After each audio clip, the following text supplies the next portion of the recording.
Hey guys, welcome to my channel. I'm Lisa, and in this video we're going to be drawing this Zouwu from the Fantastic Beasts using Faber Castell watercolour pencils. In the description below I'll put a list of the paper and pencils that I've used. This is the third of the Fantastic Beasts that I've completed. I've done the Phoenix and then the Niffler and now the Zouwu, so remember to put in the comments below what you would like to see next. And if you like this video, remember to like and subscribe. If you'd like to see what I have for sale, you can check me out on Etsy, and if you want to see my progress photos, you can add me on Insta. Let's get started.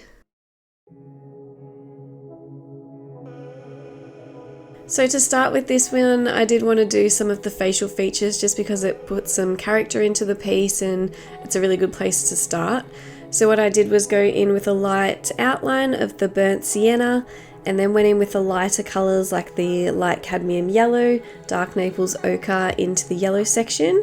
I also did use a white Holbein pencil, which is a white waxy pencil, just to put into the eye in the highlight, just to make sure that it stays nice and white and you preserve that white section.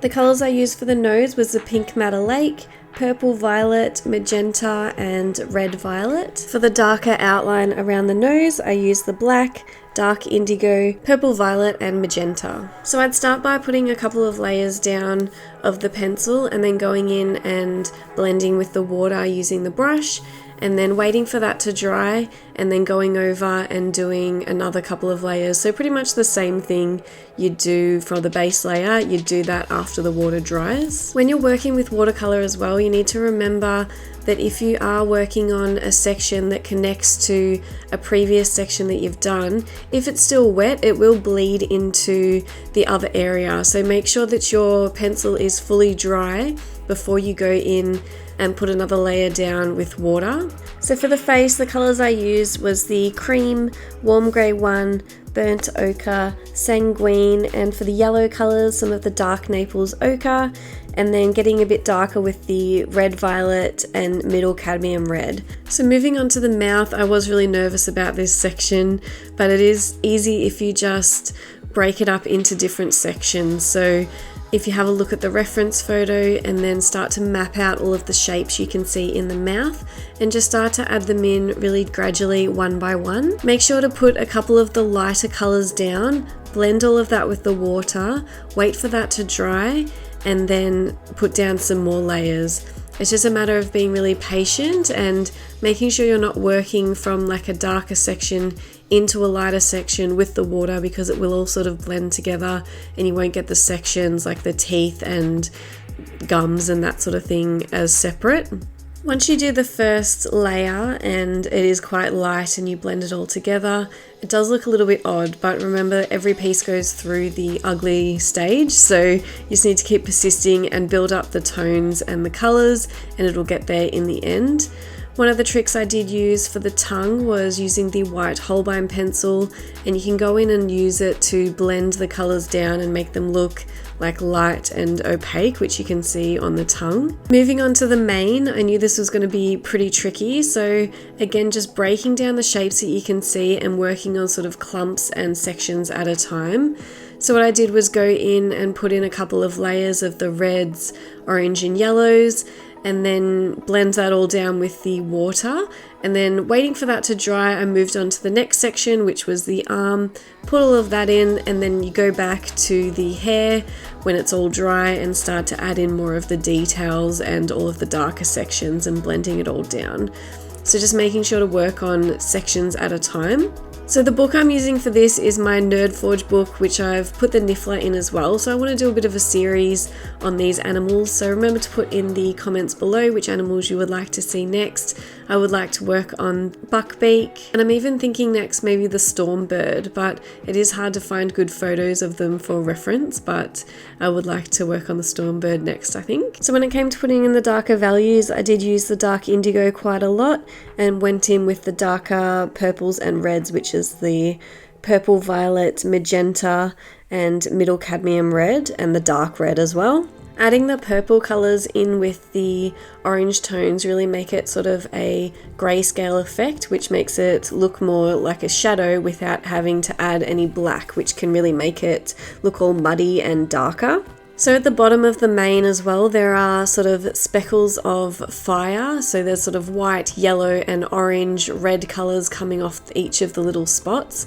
So to preserve all of those white sections, I went in with my white Holbein waxy pencil, put down a wax resist where I could see all of it, and then started to map out the shapes with the burnt sienna really lightly. So I kept all of the shapes and kept the really white sections, and then I kept them to the end to put in the light cadmium yellow, burnt sienna, sanguine, the cadmium orange, definitely to make it a really bright orange colour, and then the dark red to get the darker sort of fire colour as well. And on the right hand side, throughout the mane as well, there were sort of whiter sections. So this is where I also did use my white Holbein pencil to put in a bit of a wax resist and make sure there was sort of lighter sections going through the mane. So for the bottom of the mane where it is darker, I did go in with a lot of layers. So I used like the red violet, purple violet, burnt sienna, putting in the blue colours like the light ultramarine and dark indigo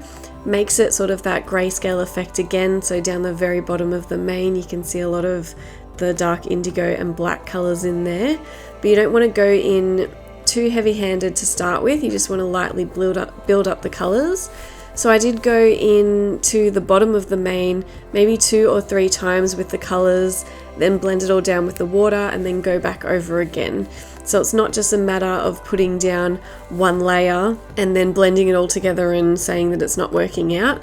Go in, do a couple of layers, you can continue to build up, and then really lightly with very small amounts of the water on your brush, you can go in and start to blend all of the darker colours together and put in darker stripes where you can see individual hairs of the mane as well. So one of the hardest parts I found about doing this was getting the mane and the shadow and the floor underneath the animal to sort of look good. So it did take a lot of layers for me to get it to a place where I wanted it to be, but for the floor I used all of the same colours that I used throughout the piece, and with the black and the dark indigo as well, and the warm grey 5 as well. Then I knew I wanted to put in the paint splatters around the outside of the Zouwu, so I put some tracing paper over the Zouwu and then loaded my brush up with water, rub it on the tip of the pencil, which puts all of the pigment onto the brush, and then you can just really slightly flick it onto the page and put it around the outside. So from the outside of the mane and the bottom of the feet, and on the left hand side I used all of the same colours that you could see throughout that section. So on the right hand side I used a lot of oranges and reds and purples. On the left hand side I used the pinks and then the orange and purples down the bottom as well. So this is the final result. I really hope that you like this video. Remember to like and subscribe, and I'll see you in the next video. Keep drawing, guys. Bye.